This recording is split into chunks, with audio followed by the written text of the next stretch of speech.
कि जो देश में हो रहा है वो ठीक तो नहीं हो रहा। हम लोगों का न्याय तो नहीं मिल रहा है ना। ये भी बोल सकते उसकी माँ बाप के लिए भी वो इतना मतलब अच्छी बेटी थी, उन्होंने भी कभी एक थप्पड़ भी दिया होगा, ये मुझे मतलब मैं जोर के साथ बोल सकती हूँ नहीं मिला होगा। और वजाइना का पार्ट होता है यूरेथ्रा, तो यूरेथ्रा में भी अगर पेनिट्रेशन होता है तो भी उसको रेप माना जाता है। कोलकाता के lady doctor rape murder case में कई सवाल खड़े हुए उसके प्राइवेट पार्ट में सीमेन को लेकर, जिसके बारे में पहले तो कहा गया कि उसके प्राइवेट पार्ट में 151 ग्राम सीमेन मिला है।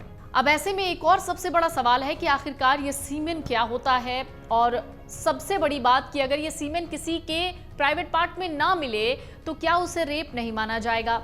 कानून इसको लेकर क्या कहता है, और इससे भी गंभीर सवाल है कि कानून में रेप की परिभाषा क्या है। इस पर बातचीत के लिए हम अपने बेहद खास मेहमान के साथ जुड़ेंगे, लेकिन उससे पहले कुछ बातें जो बहुत ज़्यादा इंपॉर्टेंट हैं Kolkata lady doctor rape murder case से जुड़ी हुई। उसमें सबसे गंभीर बात तो ये समझिए कि फॉरेंसिक विशेषज्ञ जो हैं वो साफ कहते हैं कि अगर वीर्य यानी सीमेन की मौजूदगी पाई जाती है तो यह स्पष्ट रूप से बलात्कार का केस होता है। लेकिन वीर्य की मौजूदगी न पाए जाने से बलात्कार को खारिज भी नहीं किया जा सकता। मसलन मान लीजिए कि किसी महिला का रेप हुआ हो और उसके प्राइवेट पार्ट में सीमेन ना मिले, यानी वीर्य यानी स्पर्म ना मिले, तो ऐसा नहीं कहा जा सकता कि उसका बलात्कार नहीं हुआ। दूसरी तरफ कहा जाता है कि घटना और मेडिकल जांच के बीच कितना वक्त गुजरा, इस बात पर कई चीजें निर्भर करती हैं कि जांच में क्या पाया गया और क्या नहीं। तो क्या वीर्य की मौजूदगी ही रेप का सबूत होती है? कानूनी विशेषज्ञ दरअसल मानते हैं कि इस थ्योरी में किसी तरीके का दम नहीं है। वीर्य की मौजूदगी न पाए जाने से पुलिस रेप का केस खारिज कर दे, ये भी नहीं हो सकता। पहले भी कोर्ट ने कई बार इस बात को लेकर कहा है कि स्पर्म की मौजूदगी न होना इस बात का इकलौता सबूत नहीं हो सकता कि रेप हुआ है या नहीं।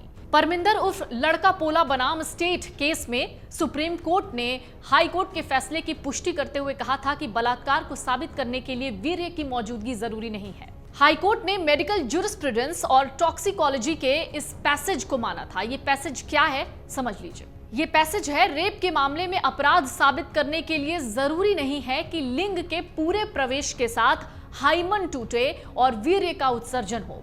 लिंग का आंशिक प्रवेश, वीर्य हो या ना हो, यहां तक कि लिंग के प्रवेश की कोशिश भी कानून के लिए पर्याप्त उद्देश्य है।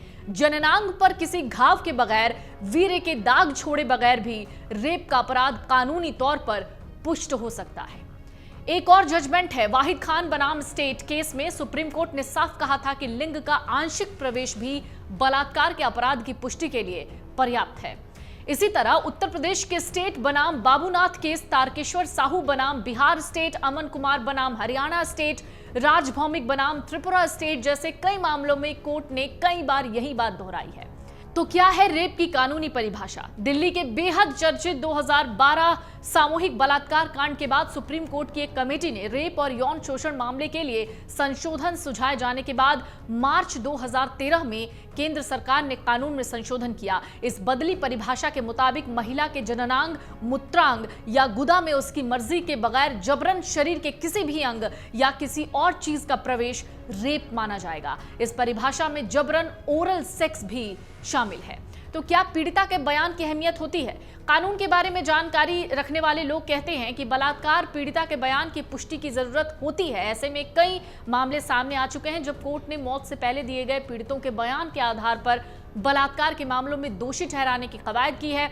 हाथरस की घटना पर भी कुछ इसी तरीके की बातें सामने आई थी। अब चलिए आपको हम सुनाते हैं बेहद खास बातचीत सीनियर एडवोकेट रुद्र विक्रम सिंह जी से, जिनसे हमने ये जानने की कोशिश की कि सीमेन यानी वीर्य यानी स्पर्म को लेकर कानून में क्या कहा गया है और रेप की जो कानूनी परिभाषा है वो क्या कहती है।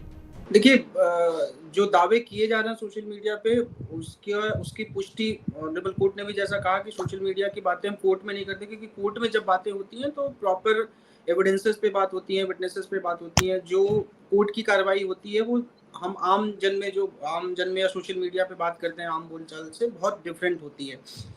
अब बात अगर इसकी करें, जैसा आपने अपने इंट्रोडक्शन में कहा कि क्या सिर्फ स्पर्म मिलना किसी महिला के या किसी लड़की के प्राइवेट पार्ट्स में ही इस बात की पुष्टि करता है कि उसके साथ रेप हुआ है या नहीं, तो ये बिल्कुल आप कह सकते हैं कि कोरी अफवाह भी मान सकते हैं इसको, क्योंकि जो रेप की डेफिनेशन है, जब आप रेप की डेफिनेशन पढ़ेंगी तो उसमें 4 पार्ट हैं रेप के डेफिनेशन में। एक तो ये है ही है कि अगर पेनिस को इंसर्ट करता है without will, without consent of the women, वो, और एक मैं आपको अगर बहुत इसको मैं खुल के बताऊं तो एक वजाइना का पार्ट होता है यूरेथ्रा, तो यूरेथ्रा में भी अगर पेनिट्रेशन होता है तो भी उसको रेप माना जाता है। दूसरी डेफिनेशन है जो रेप की, उसमें है कि कोई भी किसी भी ऑब्जेक्ट से अगर पेनिट्रेशन होता है प्राइवेट पार्ट्स में, वो कोई भी ऑब्जेक्ट हो सकता है, कोई पेन हो सकता है, कोई और दूसरे प्रकार की कोई चीज हो सकती है, तो भी उसको रेप की कैटेगरी में माना जाता है। तीसरा, अगर मान लीजिए कि वुमेन की किसी भी बॉडी पार्ट को ऐसे मैनिपुलेट करके और पेनिट्रेशन किया जाता है उसके प्राइवेट पार्ट में, उसको भी रेप माना जाता है। चौथा, अगर माउथ जो रेपिस्ट होता है उसने अपने माउथ को भी या टंग को भी यूज किया अगर पेनिट्रेशन के लिए उसके प्राइवेट पार्ट में, तो वो भी रेप माना जाता है। तो ये 4 कैटेगरी जो होती हैं वो रेप की, और इन सबके लिए जो सबसे मूल चीज बात होती है कि उसके विल, महिला के विल के अगेंस्ट में, उसके कंसेंट के अगेंस्ट में होती है। तो सबसे बड़ी बात जो होती है रेप के कैटेगरी के लिए, वो सबसे बड़ी बात होती है कि महिला की विल नहीं है, महिला की इच्छा नहीं है और महिला का कंसेंट नहीं है। तो अगर महिला का कंसेंट नहीं है तो ये चारों चीजें जो मैंने बताई वो रेप की कैटेगरी में आती हैं। और इस जो अभी हम कोलकाता वाला मसले पे मैं आता हूँ, इस मसले में देखिए, अगर हम मान भी लेते हैं कि जो ये सोशल मीडिया पे चल रहा है, ये सीमन वो मिला है या नहीं मिला है, अगर वो सीमन मिला है तो देखिए अब तो बहुत अच्छी बात है, नहीं भी मिला है तो जो जैसे सोशल मीडिया पे ही मैंने देखा कि उसके प्राइवेट पार्ट पे बहुत ज्यादा चोट के निशान है, दैट मीन्स कि कुछ गलत हुआ है उस महिला के साथ। अब एक व्यक्ति ने रेप किया है, कितने व्यक्तियों ने रेप किया, वो जब रिपोर्ट्स आएगी, एक्सपर्ट उसके जो मेडिकल एक्सपर्ट होते हैं, वो एक्सपर्ट जब इस पे बात करेंगे, तब जब कोर्ट में गवाहियां होंगी, तब ये क्लियर होगा। अगर आप ये वीडियो YouTube पर देख रहे हैं तो हमारे चैनल को सब्सक्राइब करें और बेल आइकन को दबाना ना भूलें। अगर आप Facebook पर ये वीडियो देख रहे हैं तो हमारे पेज को लाइक करें।